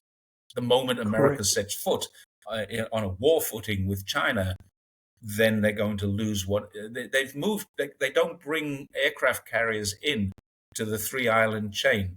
They move them out. The nearest an aircraft carrier will come to China is Japan, and they assume that China has the ability to take those aircraft carriers out. Take an aircraft carrier out, take out Pine Gap. China has already won that war in the Pacific. It doesn't mean the war will be over. I mean, China has already dominated the Pacific. Pine Gap in Australia is probably the big one. The one or two aircraft carriers that happen to be floating around here, hit with carrier killers that are hypersonic, or drone swarms that are not affected by EMPs. They've actually got drones that are not affected by EMPs. That's true. There was a paper that came out of Council on Foreign Relations in America, 2015. So, and that set the tone on why and how America should curb or control China. So it was called Revising U.S. Grand Strategy Towards China. So that since 2015, you would see Obama shifting focus slightly away from Middle East towards China. And that paper was sort of, the stepping stone of that. Yeah. So I found, again, they have their own, Washington has their own policymakers, and they set the tone depending on what they perceive as a threat. The Middle problem East is, Ali, one. they won't listen to people who know. Now, I could Correct. go to Washington. I could go to Washington and I could tell them how wrong they are about China, but they won't listen to me. They have no interest in listening to me because I would show them where their weaknesses are in any argument that they have. Now, I'm not a military trained specialist. I'm just an observer of China, and I understand Chinese psychology a little bit better than the ordinary guy in the street. That doesn't make me an expert at all. But what I can do is I can say that is not how China would react when you do this. And I've been right so far in almost every step that America has taken. China has retaliated in a way that I've expected them to retaliate. And I'm often on my YouTube channel, I'm often giving predictions of what I think China will do. And invariably, this is right. They do what I think they're going to do. This is how it works. So far, I mean, there's been 2 or 3 predictions in this video with you and I, and let's see how right I am, and let's see how wrong they are. We won't know until the future. But if we were to come back to this and say, well, they didn't do this when they said they were going to do this, and they did do this when China said they were going to do this, and China didn't do what they said they were going to do. All the things that they say China will do are usually an indicator of what they would do if they were in the same position. And I see China very differently to them. So I would love someone from the United Kingdom to contact me and say, look, we know that you have a contrarian view on China to our narrative, but here, if we give you this paper, pull it apart and tell us what you think about it. And I would do that for them. I'd do it for free. If the British government comes to me and say, can you help us to analyze what China might do under a set of certain circumstances? I'd say, yeah, I'd be happy to help you. I want to see Britain do well. I want to see Australia do well. I don't care at all, a jot, about the United States. I don't want to see American people suffer the way that I think they are about to suffer, but I do want America to be pulled into line. And until America are pulled into line, we are not going to have global peace, global stability. It's that serious. And so I do want to help. I'd help the Australian government. I would help the British government at the drop of a hat if they were to ask me. They're not asking me. They don't care. They don't want my opinion.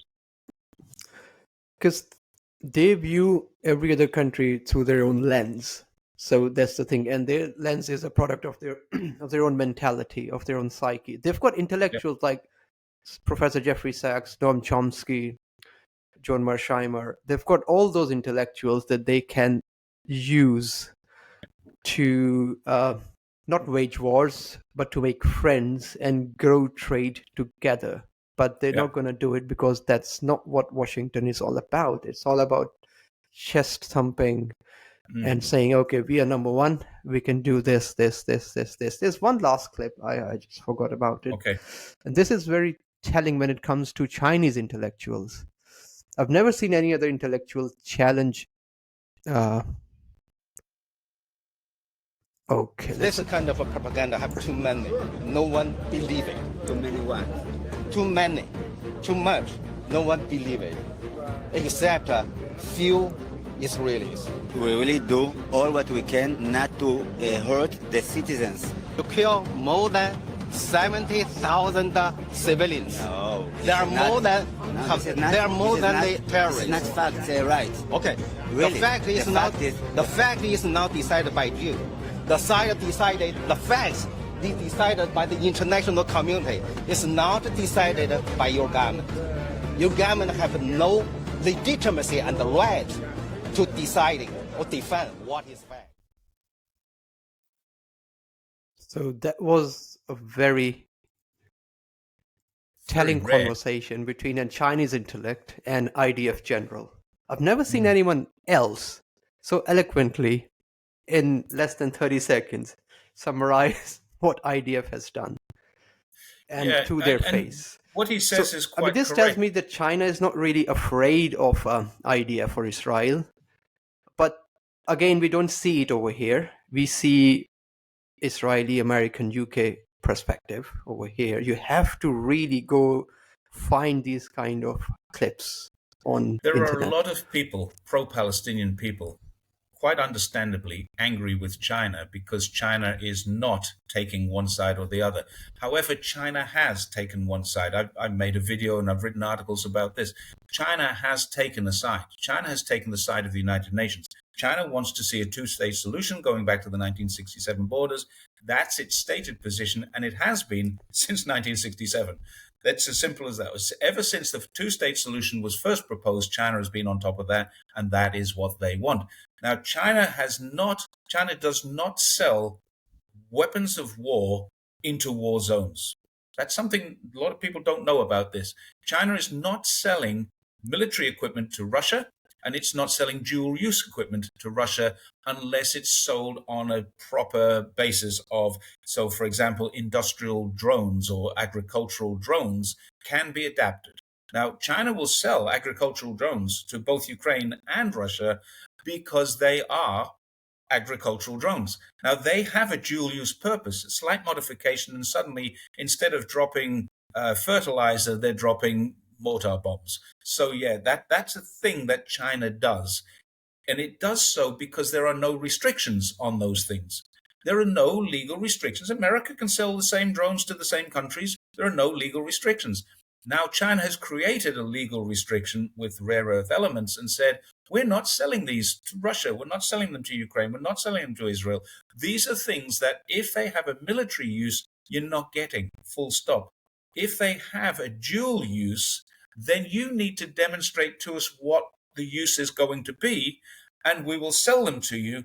Then you need to demonstrate that you made those things and we'll sell you more for future use. So there is a compliance issue there. And now it's not always going to be easy to check this. Those countries can make things that are dual use and use them for the military purpose or use them for their industrial or agricultural purpose. So this is an issue that China has compliance issues with. But China is now saying, and it has done all the way through, we do not sell into a war zone anything that can be used for that war deliberately. So dual use has to be, people will buy agricultural drones and then convert or modify them. But China is selling an agricultural drone. Yeah. So China is not selling a military drone to Russia or to Ukraine, but it will sell. It's dealing with Israel, it's dealing with Palestine, it's dealing with Ukraine, it's dealing with Russia, and it's doing so because it does not interfere in internal politics of another country. Now, agree with it or disagree with it. Personally, I disagree. I wish they would do what that guy did in the United Nations there and really get stuck into Israel. I wish they would, but it's not their policy. And I respect that they don't, because the moment they do, that wasn't an official government policy. That was an individual who was angry about Israel, who happens to be an international relations scholar. He's an academic. I can't remember his name, but he was well received here in China in social media. A lot of Chinese people gave him a thumbs up. Chinese people do believe what he said, but the Chinese government is deliberately refraining from that kind of bluster because at some stage in the future, Israel and Palestine have to sit around a table. Gaza and the Golan Heights and all of these things, they have to be negotiated. You can't, the alternative to negotiation is complete annihilation. And that's the genocide. I think that will happen. My take is that it once looks like it's Israel... happening, but is there going to come a time when these parties sit around the table and say, this is how this is going to end? And when that time comes, China has the ability to deal with both parties because they haven't taken one of those sides. And that is the way China views it. We can argue all we like that China should stop Israel doing this, but China has already stopped Israel from buying anything militarily useful, and it stopped Palestine from buying anything militarily useful, and it stopped Ukraine and Russia from buying militarily useful goods. But it will sell stuff that can be modified because they're selling agricultural or industrial goods. And what the country does with them is up to that country, not China. It's not China's fault that an industrial application drone is being used on the battlefield. And they are equally being used by Ukraine as they are against Russia. So to accuse Russia of doing this, to accuse China of helping Russia is exactly the same as accusing China of helping Ukraine and China of helping Palestine, which is what they are doing. So in that respect, I totally respect and understand what China is doing, but I do wish they'd do something different. That's a personal thing. But that intellectual was, I mean, the way he said, truth is not decided by you, it's decided by the international community. Well, the That was international very community has telling. already Yeah. said, the Yeah. international community, the International Court of Justice, Yeah. the International Law, Criminal Court, the ICC and the ICJ have both said there is Yeah. a plausible genocide going on. Now, that's an Yeah. indication that there is evidence internationally and globally available that there is. So what he said is absolutely right, absolutely Yeah. right. But China Yeah. as a government would not say this to them. Yeah. That man as an individual, now he may have very well have come back to China and been told, don't do that again. It destroys our credibility as a government. Now, he may very well have been warned not to do that again, but he won't be criticized and he won't be punished publicly for that. For sure, he would not be punished at all, but he won't be criticized publicly for it because China actually does feel it. And when people start doing this and stepping out of the Chinese government narrative, they are not criticized for doing so. They're actually in China, social media-wise, they are praised. The Chinese government is going to step back and say, okay, he did the right thing by the people of China. It didn't help our cause when it comes to negotiating a settlement for this conflict that's going on. And that's the way China looks at things. We want to help bring this to an end. That's what China has been trying to do diplomatically through the United Nations. It is willing, it has said so several times, is willing to send peacekeepers into the area. But the United Nations has to say, let's send peacekeepers. But the United Nations won't send peacekeepers into a war zone. It is a war zone. And they won't send peacekeepers in there now. They get killed. Until I mean, they've killed so many United Nations. Yeah. Well, They've United killed so many Nations at the United moment Nations is peacekeepers in the kitchens and all that kind of stuff. So United Nations is afraid to send their own people now. Well, I mean, they've been targeted understandably, killings. the United Yeah. Nations are afraid to send their own people because Yeah. they're dying in droves. Yeah, And this is exactly. something that I feel the United Nations really needs to take a stronger stance on, much stronger stance than they're currently taking. Yeah. They really need to. They need to come out and they need to say the United Nations as a whole needs to say this has to stop. And the United Nations isn't saying that yet. And I think that's possibly a sad reflection on the very existence of the United Nations. If they're there to stop future wars, which is what they were set up for, they've failed miserably too many times. I talked to Dr. Ivana Hughes. I'm not sure whether you know her. She's a president of New Age for Peace. She's also a scientist and a doctor at Columbia University. She's done a lot of research on nuclear testing and after effects of nuclear weapons in Marshall Islands as well. Yeah. So she was saying that nuclear deterrent is a myth. There have been many more wars after the nuclear weapon has been developed. So nuclear weapons are not going to deter any new wars. Actually, it's a ticking time bomb, really. What they have done is they've deterred wars against nuclear powers, between nuclear powers. The only conflict between Pakistan, nuclear India, powers is that, yes. They're the only one. Yeah. And fortunately, that didn't escalate. And again, China was involved in negotiating that. Donald Trump was involved in negotiating. I don't know about that. But anyway, he stopped another war. I think Pakistan wanted peace, which is why I don't really understand. India is part of BRICS, but India is doing military exercises with Philippines and USA in Philippines. Yeah. I know why the military exercises are happening. It's not to, there's only one country that United Nations wants Philippines to fight, and that's China. Why would India do that while being in SCO and while being a key member of BRICS? I mean, can you trust India, Indian government? I mean, this is BRICS really is about weird. trade. It's not about military. That's the problem. BRICS is all about trade. So the members of BRICS, all of them are independently operating outside of BRICS in their own military alliances. The Shanghai Cooperation Organization is about sharing information about terrorism, anti-terrorism, security, but it's not a defense treaty. Russia and Iran have a defense treaty. India has no defense treaty that it needs to concern itself with and can absolutely operate. And China will never be angry with India for doing this. Neither will Russia. China and Russia have their own military alliances. outside of, but China has never signed a defense treaty with any other country in the world. There's no mutual defense treaty that China has ever signed. It has security arrangements with some countries. It has defense applications with some countries, but it has no defense treaty, which means that, attack on one is an attack on the other. Pakistan has just signed one with Saudi Arabia, and the rest of the world are looking at that and going, wow, that's interesting. Now Saudi Arabia is protected by a nuclear state. This is really interesting, I think, but that's another story for later, because we're running out of time here. I think the way that the Western media portray India's place in BRICS is wrong. They keep saying India is not a player in BRICS. India is the joker in the pack type of thing. India is not. India is operating exactly the same way as every other country in BRICS is operating, but the Western media and Western governments will highlight India's differences and portray them as challenges to BRICS. They're not. India was the country that said there will be no BRICS currency.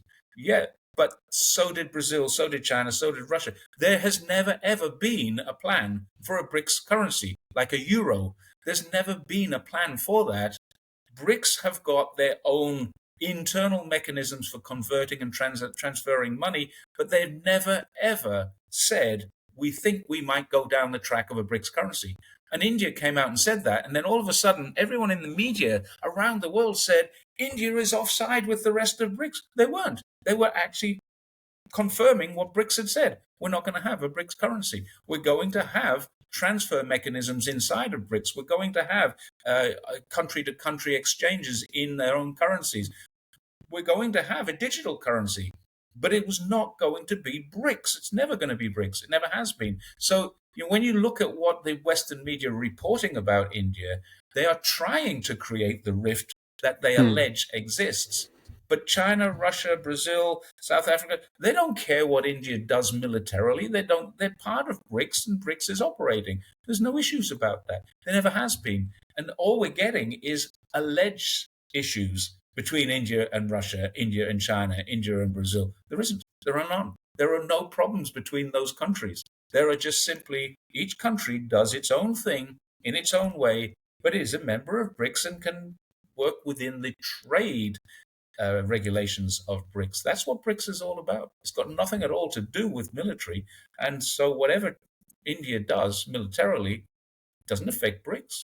What about if China goes down to the Solomon Islands, where they have a security pact, and starts to operate with the Solomon Islands, and it won't be military, be their police? Well, would India be upset by that? Because India has a big presence in the Solomon Islands. No, India would just say, well, that's their right to do so. It's perfectly entitled to do so. But Western media will say, China is offending India. India will say, not really. But you don't get to see the Indian perspective of it. You only get to see the perspective they would like you to see. Yeah, in Solomon Islands, it's Australia that's getting angry. Yes, it is. about China's involvement. So there was news over here in the media as well.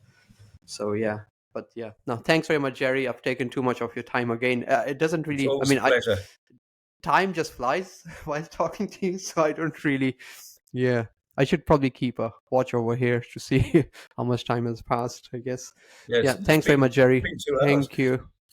Yeah, almost 2 hours now. Yeah. Thank you, Ali, once again. And I think that one day I'm going to be one of these people who looks back in time, in a few years' time, and says, I was one of his early guests when you're really famous.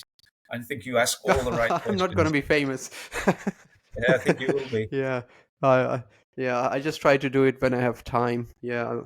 But I want to talk to people who actually have, lived experience plus a unique perspective, and that can back everything up with facts and data. Yeah, I don't think as an engineer scientist, that's what I look for. Right. I don't think I'm unique. I do think that it's in terms of the Western media narrative, I'm quite lonely, but I'm not unique. There's a lot of us, but yeah, I'm one of the few that's out there telling it as I see it. Whether it's as it is or not, I don't know. Time will tell. But yeah, I don't see China as a threat. I see lots of other threats around the world, but it isn't China. So anyway, thank you very much for your time and allowing me to come on Always and a pleasure. piece. Always a pleasure. There are too many topics I want to discuss, but I'll request you to come back again. Yeah, Okay. I've got a list over here, but as you can see, yeah, maybe later.